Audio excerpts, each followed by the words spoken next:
नमस्कार, आप सभी का स्वागत है चैनल अनुज कुमार में। और आज जैसा कि सब कोई जानते हैं कि आज करवा चौथ है, तो आप सभी लोगों को करवा चौथ की हार्दिक शुभकामनाएं। और मैं करवा चौथ व्रत की आप लोगों को कथा सुना रहा हूं यहाँ पर। और वीडियो पसंद आए तो लाइक कीजिएगा, चैनल को भी सब्सक्राइब ज़रूर करें और बेल आइकन का बटन ज़रूर दबाएं, जिससे न्यू नोटिफिकेशन आपको न्यू वीडियो के लिए मिलती रहे। और हम करवा चौथ व्रत की कथा शुरू करते हैं। कार्तिक वदी 4 को करवा चौथ कहते हैं। इसमें गणेश जी का पूजन व व्रत सुहागिन स्त्रियां अपने पति दीर्घायु के लिए करती हैं। प्राचीन काल में द्विज नामक ब्राह्मण के 7 पुत्र और एक वीरावती नाम की कन्या थी। वीरावती प्रथम बार कावा चौथ व्रत के दिन भूख से व्याकुल मूर्छित होकर पृथ्वी पर गिर पड़ी। तभी सब भाई यह देखकर रोने लगे और जल से मुंह धुलाकर एक भाई वट के वृक्ष पर चढ़कर छलनी में दीपक दिखाकर बहन से कहा कि चंद्रमा निकल आया है।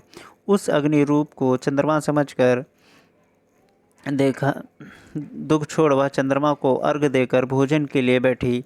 पहले कौर में बाल निकला, दूसरे कौर में छींक हुई, तीसरे कौर में ससुराल से बुलावा आ गया।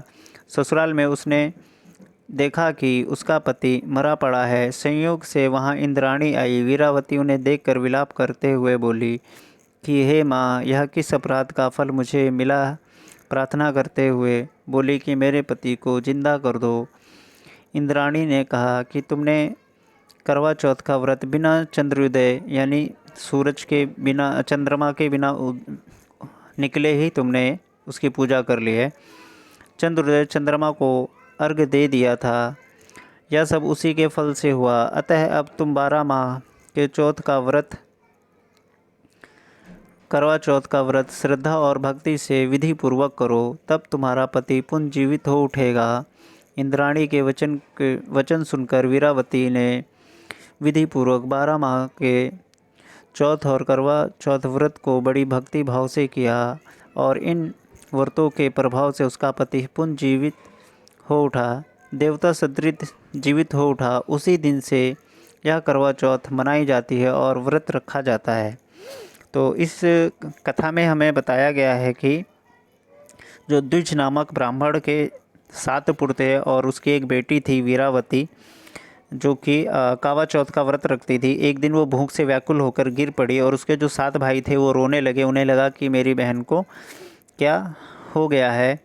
तो उसमें से उन्होंने क्या सोचा कि क्यों ना हम अपनी बहन को व्रत तोड़वा दें, ऐसे तो ये भूखी मर जाएगी और हम सातों भाई ऐसे ही रह जाएंगे, तो हमारी कोई और बहन भी नहीं है। तो उन्होंने एक युक्ति निकाली। उसमें से एक भाई क्या करा, वट के वृक्ष पे चढ़ गया और उस पर छलनी में दिया दिखाया उसने। तो उसको बहन को लगा कि वो चांद है और निकल आया। उसने क्या करा, उसकी पूजा कर ली, उसे अर्घ दे दिया, पानी दे के व्रत का अपना खोल लिया। जैसे उसने पहला बाइट खाने की कोशिश करी, निवाला पहला खाने की कोशिश करी, तो उसमें उसको बाल मिला।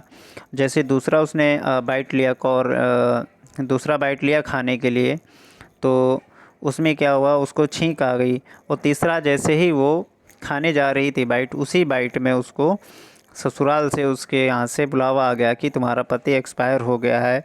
और जब वो वहाँ गई और रोने लगी, विलाप करने लगी, तो वहाँ पे देवी इंद्राणी आई वहाँ पर। तो उसने इंद्राणी जी से, देवी जी से प्रार्थना की, कहा कि मेरा पति मर गया है, मुझे किस बात की सज़ा मिली है। तो उसको इंद्राणी ने उसको बताया कि तुमने चांद बिना उगे ही अपना व्रत खोल लिया। जिसे तुमने चांद समझा था वो चांद नहीं था, कोई और चीज़ थी, और तुमने उसको चांद समझ के अपना व्रत खोल लिया, जिसकी वजह से तुम्हारा पति मर गया है। परंतु आपको घबराने की ज़रूरत नहीं है। आपको क्या करना है, 12 महीने तक कावा चौथ यानी करवा चौथ का व्रत रखना है और तुम्हारा पति दोबारा जीवित हो जाएगा।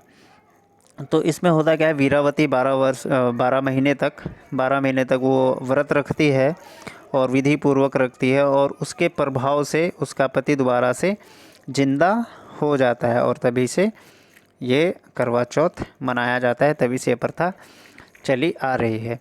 आप सभी लोगों को स्टोरी पसंद आई होगी, और पसंद आई है तो आपसे फिर दोबारा रिक्वेस्ट करूँगा कि चैनल को सब्सक्राइब करें और लाइक ज़रूर करें वीडियो को। एक बार फिर से आप लोगों को करवा चौथ की हार्दिक शुभकामनाएं।